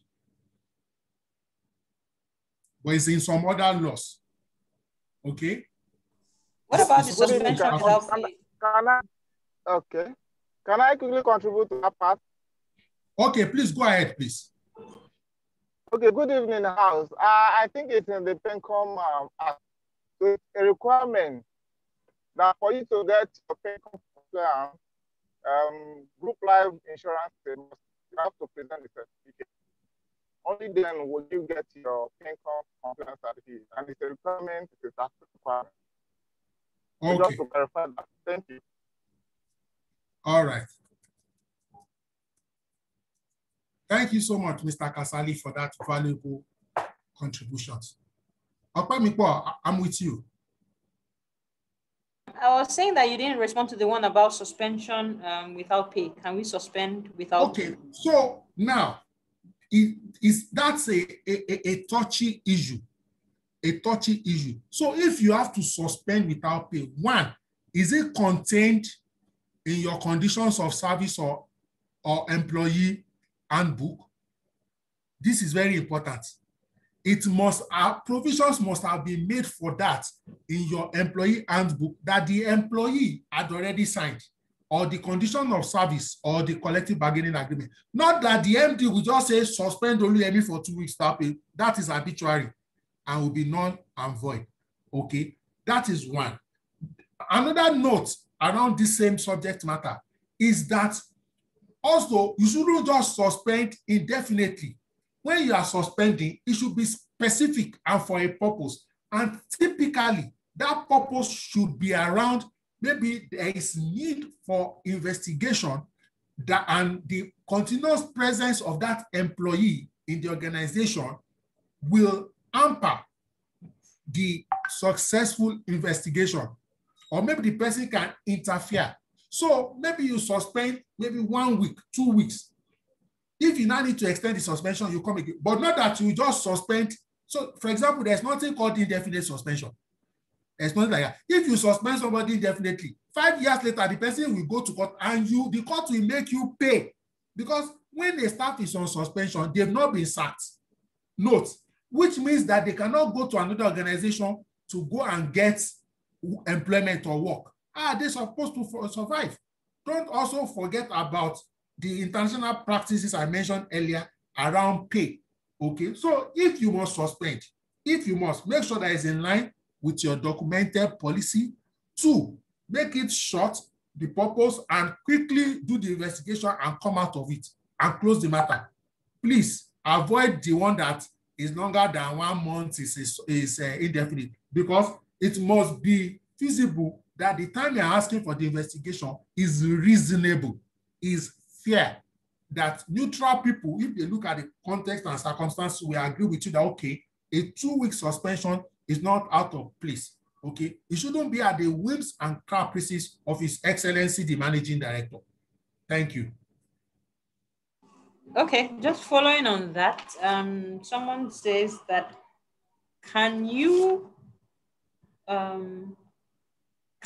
does the level of support using leave days to offset resignation notice, since leave days is paid for at the point of exit? So when you want to exit the organization, the leave days that you've accrued at the time, they pay you off for that. So can you use your leave days to offset notice period? So the labor law does not speak to this matter. So it's not about whether it supports it or is against it. So I can tell you that the labor law does not support it, but I can't also tell you that the labor law is against it. What we work here is what is the contractual agreement between the employee and the employer. Okay, so if it is stated that give notice or pay in lieu of notice, or give notice or use leave days in lieu of notice, okay, but if you look at the general principle of leave, you are not supposed to use it. You are supposed to use your leave as leave. In the general sense of leave, you are leave, the purpose of leave is for leave and nothing else. Okay, but if it is documented between the organization and the employee that you can use your leave days, but don't forget that as an employee, you can resign with immediate effect. The only thing is maybe you may need to pay in lieu of notice. But if it is okay by organization, but I won't recommend it. Okay, it's better you give notice or pay in lieu of notice. But if there is a clause that in lieu of notice you can use leave, if it is documented, no problem. Note, if it is documented, no problem. Okay, we spoke about queries, and you said query is just a question, right? But yes, someone is saying just that, a question. Okay, so how about organizations where they say when you've got 2 queries on your file, the employee will be terminated? So how do we manage that? So I understand that, but let me state this. It is not well captured. Okay, a query itself, look, let me say this. I can be querying my colleague every day. In fact, I probably query some of them every day. Do you know why? A query is, oh, why is there a delay in this? Why have you not done that? So a query is not when you write query as the subject of the letter. No. What is the problem is, what is the response to the query? Now, there should be a review, even if it is 2 or 5 minutes, of that response. If the response is satisfactory, then no offense has been committed.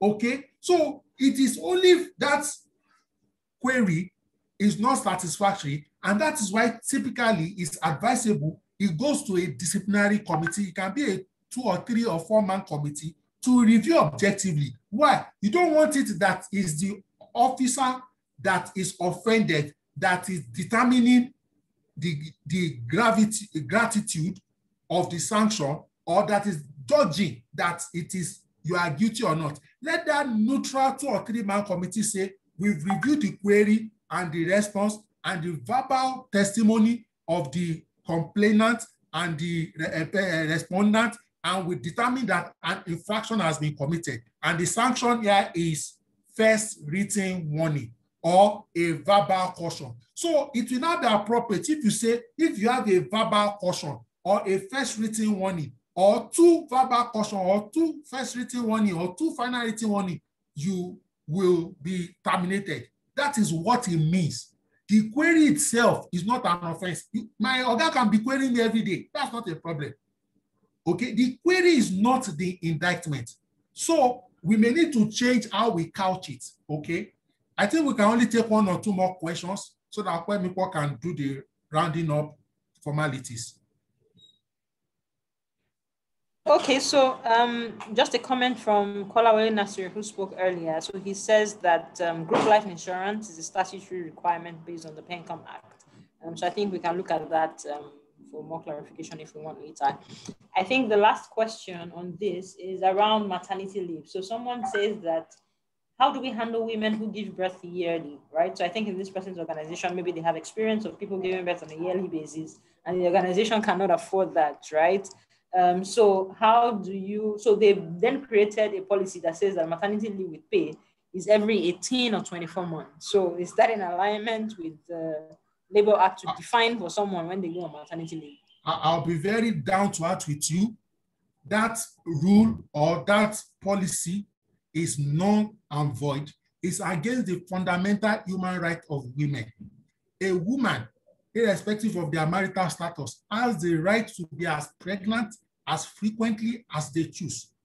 This is a fundamental human right, which is superior to an organization perspective. Now, on the other hand, on a medical ground, we can advise the woman or the lady about the benefit of child spacing, but it is not within the space of the HR practitioner or the organization to say, oh, woman is only every 2 years. That is an abuse of authority and abuse of power. And if it is challenged in the court, the company will be sanctioned. Okay. So maybe you just improve your recruitment process. You know, there is a way you will ask some questions politely. You'll be able to know if somebody is very career driven or the person wants to be having children every year and have 10, without asking them that what is your procreation plan. Please don't ask that kind of question. That will be discriminatory. But there is a way you will know that this person is career focused, and even for their own career growth, they won't have a child this year and then, except by some divine intervention, intermediation. It's not as if child birthing is also convenient. It's not a romantic activity. You understand what I mean? There are some pressure sacrifices associated with this.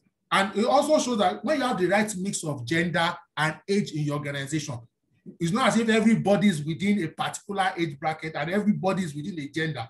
So once you diversify your organization, generally speaking, you'll be able to balance any one or two excesses from either side of the divide. Thank you. Okay, I'm afraid we're unable to take any more questions at this time. Thank you so much for your time. It was really a pleasure to have you guys on the call this week. We will share the recording, as said earlier. Just like this session we've had today, we have a number of sessions planned out for the next couple of weeks over the month and within the next month as well. So we have one around emotional and political intelligence for HR, and that's on the 16th of April. The details will be shared in terms of the link closer to the time. We've also got consulting skills for HR professionals, and we've got the speaker there, Tinuke, and that's on the 25th of April, closer to the time as well. You will get the Zoom details to join that session. We've also got a session around HR business partnering, and that's scheduled for the 7th of May, and that's by Peju, same time, 7 to 9 p.m. And closer to the time as well, you will get details around that. So I do hope that you've had a very useful time here today. Very many thanks to our speaker, Oluyemi, for a very insightful session. That was really powerful. I think we've got a lot of testament to that on the group chat. So he's already flashed his details. Please connect with him, Tallest Niger on Twitter, Facebook. His number has been displayed as well. So please connect with him. He's happy to connect with everyone. Thank you so much for your time this evening. Enjoy the rest of your weekend. and the Easter break. So Yemi, any last words from you before we go? I'd like to thank everyone. The conversation continues at our various groups. Let's ask our questions. Our leaders on the platform will assist us, and you can reach out to me privately. I'll also respond. I've also benefited from preparing for this. I also like to recognize my colleagues and friends and HR leaders from the HR community of the Covenant Nation. And also I can see members from CIPM, HRCI, SHRM, you know, and I can also see some of my colleagues at my workplace. I feel highly honored. Thank you so much, everyone. Thank you. Sorry, Yemi, can you quickly share that slide about your details again? People want to know how they can connect with you. So okay, I'm doing that right away. Yes, so thank you so much, Yemi. That's been a really, really useful session, and looking forward to connect with you. And I'm sure everyone else on the call is looking forward to that. So these are the details. Please feel free to just take a screenshot with your phone so you can connect with him. The meeting is just right on the top of the hour. So thank you so much, everyone, for joining. Thank you for your time. Thank you so much, Yemi, again, and have a great evening and enjoy the rest of your weekend. Bye. Bye, everyone. All right, bye. Have a good night, everyone. Thank you very much. Have a good night. Have a good night, everyone. Thank you. Thank you, Oluyemi. Thank you, Femiko. Oluyemi, thank you. Thank you. Thank you, everyone. Thanks.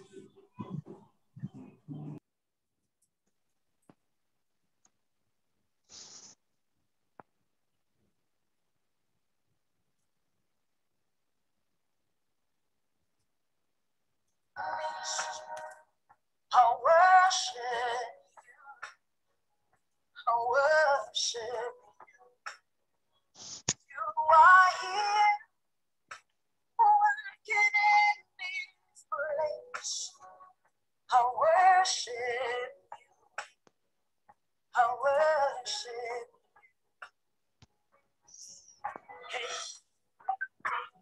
miracle worker, promise keeper, light in the darkness.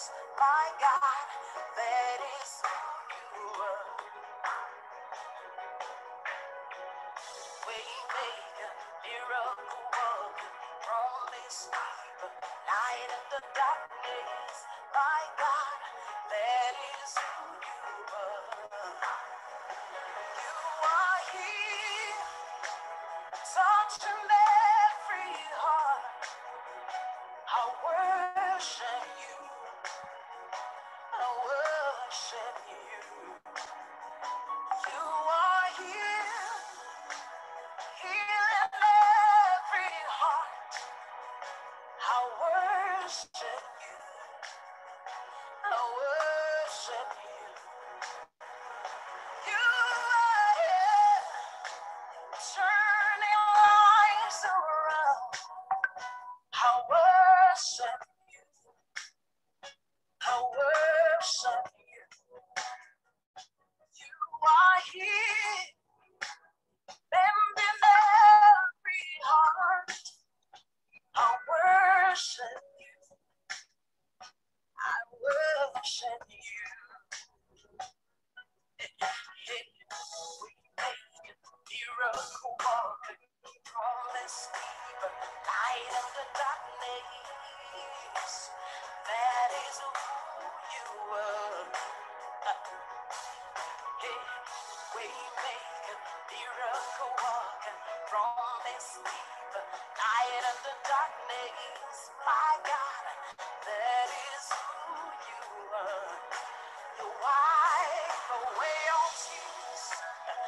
You mend the broken heart. You're the answer to it all.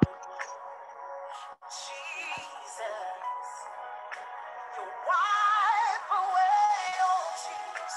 You mend the broken heart. You're the answer to it all, to it all.